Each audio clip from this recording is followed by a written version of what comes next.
ఏమవుతారమ్మా నీకు ఫిష్ వెంకట్ గారు? పెద్దాడి పెద్దనాన్న అవుతారా? ఓకే. సో ఎలా ఉండేవాళ్ళు నీతోని? చాలా మంచిగా ఉండేవాళ్ళు. ఎప్పుడైనా ఆయన సినిమాలన్నీ నువ్వు చూసేదానివా? ఏం నచ్చేది మీ పెద్దనాన్నలోని? అన్నీ.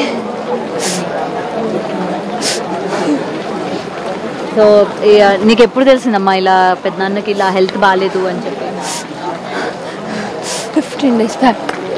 15 days బ్యాక్. ఓకే. సో అంటే నువ్వు ఇంత బాధపడుతున్నావు అంటే ఆయనకి నీకు చాలా అటాచ్మెంట్ ఉండే? నాది పెద్దాడి ఒకటే రోజు బర్త్డే. ఓకే. అందుకే ఒకే రోజు బర్త్డేనా నీది పెద్దనాన్నది? Okay okay.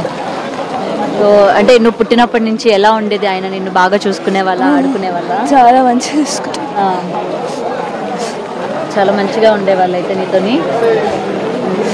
ఆయన ఇన్ని సినిమాలు చేశారు కదా, సో ఆయన విలన్ క్యారెక్టర్స్, కామెడీ క్యారెక్టర్స్ ఎక్కువ చేస్తూ ఉండేవాళ్ళు. అండ్ ఫ్యామిలీలో ఎలా ఉండేవాళ్ళు మీతోని? అలా అంతే కామెడీగా ఉండేవాళ్ళ? చాలా క్లోజ్గా మంచి. ఆయన బర్త్డే ఈమె బర్త్డే ఒకటే రోజు. చిన్న పాప, మా చిన్న పాప. మీ చిన్న పాప? మా బావగారు. పిల్లలు ఇంత బాధపడుతున్నారు, అదే ఇంత ఎమోషన్ అవుతున్నారు, ఎలా ఉండేది వాళ్ళిద్దరికి? డాడీ అని అందరికీ చెప్పుకుంటూ ఉంటారు కదా, చాలా క్లోజ్గా చాలా బాగా చూసేవారు. పిల్లలు మాత్రం ఎక్కడ పోయినా పిల్లల్ని బాగా చూసేవారు మా బావగారు. అంత మంచి బావగారిని మేము మిస్ చేసుకున్నాం అంటే చాలా బాధగా ఉంది మాకు. సో పిల్లలతో చాలా అటాచ్మెంట్ ఉండేది? చాలా అటాచ్మెంట్ ఉండేది. మొన్న లాస్ట్ July 5th కూడా బర్త్డే అక్కడనే చేసుకుంది మా చిన్న పాప. పెద్దాడితోనే చేసుకుంటానని అక్కడికే వచ్చింది హాస్పిటల్లో. అక్కడే కేక్ కట్ చేపిద్దాం అనుకుంటే వాళ్ళు పర్మిషన్ ఇవ్వలేదు. ఇంకా ఈ పాపనే కట్ చేసింది. పెద్దాడి పేరు మీద తనే కట్ చేసిందా? పెద్దాడి పేరు మీద ఈమెనే కట్ చేసింది. ఇంకా పర్మిషన్ ఇవ్వలేదు వాళ్ళు కట్ చేయడానికి. రైట్. అయితే ఇప్పటికీ కార్యక్రమం కూడా మొదలైపోయింది. ఇంకా చాలామంది కూడా తన పెద్దనాన్నతో తనకి ఏ విధంగా అనుబంధం ఉండేది అన్న విషయాలు కూడా షేర్ చేసుకోవడం కూడా జరిగింది.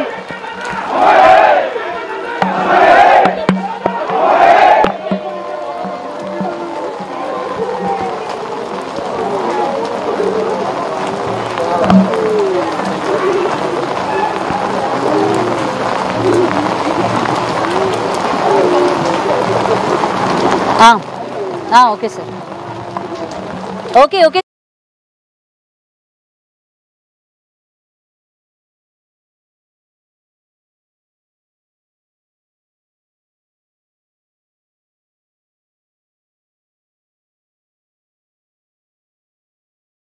Okay okay.